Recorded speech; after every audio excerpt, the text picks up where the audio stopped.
Украинский дрон долетел до Просто самого центра Екатеринбурга и врезался в верхние этажи высотного жилого комплекса. Это первая подтвержденная атака по Свердловской области за весь период боевых действий.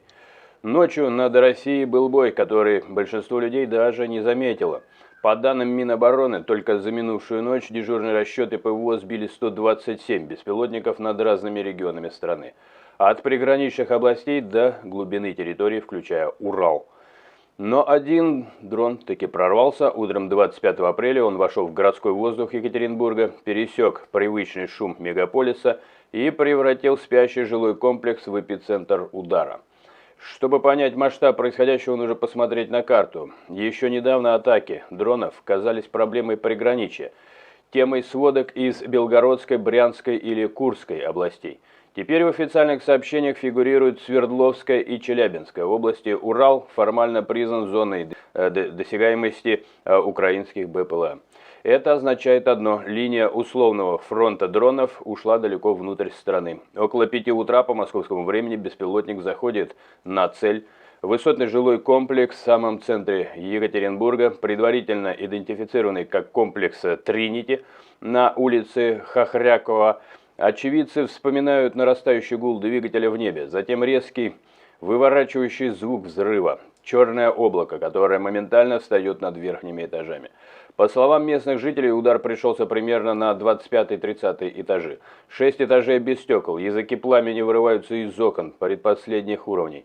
Осколки стекла летят вниз, осыпая тротуары вокруг дома. Внизу еще несколько минут никто не понимает, был ли это один удар или начало серии.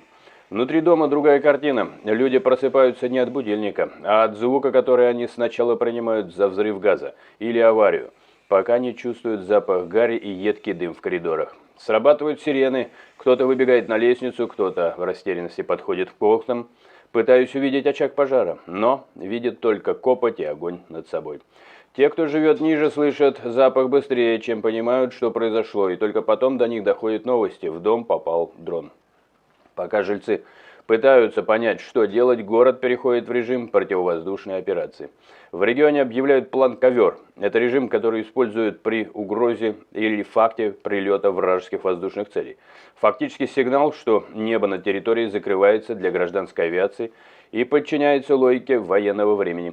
В Кольцово вводят ограничения на прием и выпуск самолетов. Аэропорт продолжает принимать людей внутрь, но вылеты и посадки ставят на паузу. Пассажиры застревают в зале ожидания под сухой формулировкой «временные ограничения».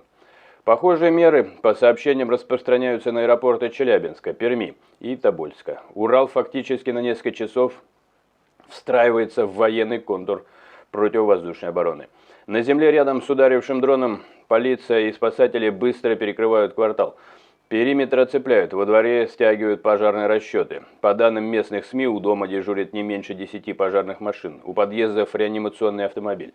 Спасатели поднимаются наверх, идут под дымным лестничным пролетом и начинают эвакуацию. Из дома выводят около 50 человек. В это время врачи уже фиксируют первых пострадавших. По официальным данным, за медицинской помощью обратилось 6 человек. В основном с отравлением продуктами горения, тяжелых травм. По словам губернатора, нет, но одного пострадавшего госпитализируют.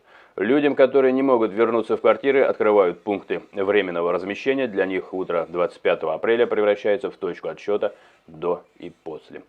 Но самое интересное в этой истории не сам удар по дому, а то, что последовало за ним в политических и силовых кабинетах.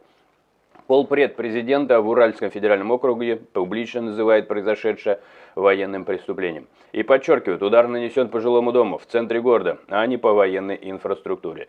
Губернатор Свердловской области говорит о прямой атаке по регионам, о том, что целенаправленный удар по мирным жителям. И параллельно объявляет развертывание оперативного штаба по устранению последствий. По формулировкам видно, как меняется тон от сухой констатации факта атаки к риторике, в которой Урал признается новой линией угрозы.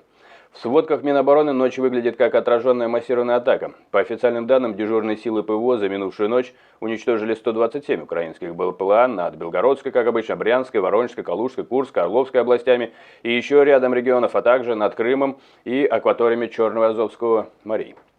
Подчеркивается, что абсолютное большинство целей было сбито, но среди перечисленных регионов теперь фигурирует и Свердловская и Челябинская области. Фактически, военное ведомство признает, украинские дроны не просто пытаются достичь глубины территории России, они уже работают по цели в одном из ключевых промышленных центров страны. Чтобы почувствовать контраст, достаточно вспомнить, как всего несколько недель назад в сводке ПВО звучали десятки дронов над приграничьем, массовые перехваты, но без упоминания Урала. Теперь же формулировка «уральские регионы» стали доступны для ударов украинских беспилотных летательных аппаратов. Звучит уже не как прогноз экспертов, а как подтвержденный факт на уровне официальных лиц. Это меняет карту безопасности. Города, которые еще вчера считались тылом, сегодня просыпаются от гула взрывов и запаха горения на верхних этажах высоток. Именно поэтому атака на Екатеринбург – это не просто еще одна новость из длинной ленты сообщений про БПЛА. Это сигнал, что боевые действия дронов перестают быть чем-то удаленным и в любой момент могут войти в окно обычной квартиры на 25-м этаже. Дальше вопрос уже не в том, смогут ли дроны долететь до крупных городов в глубине страны, а в том, где пройдет новая невидимая граница между небом, которое защищено, и небом, которое стало целью.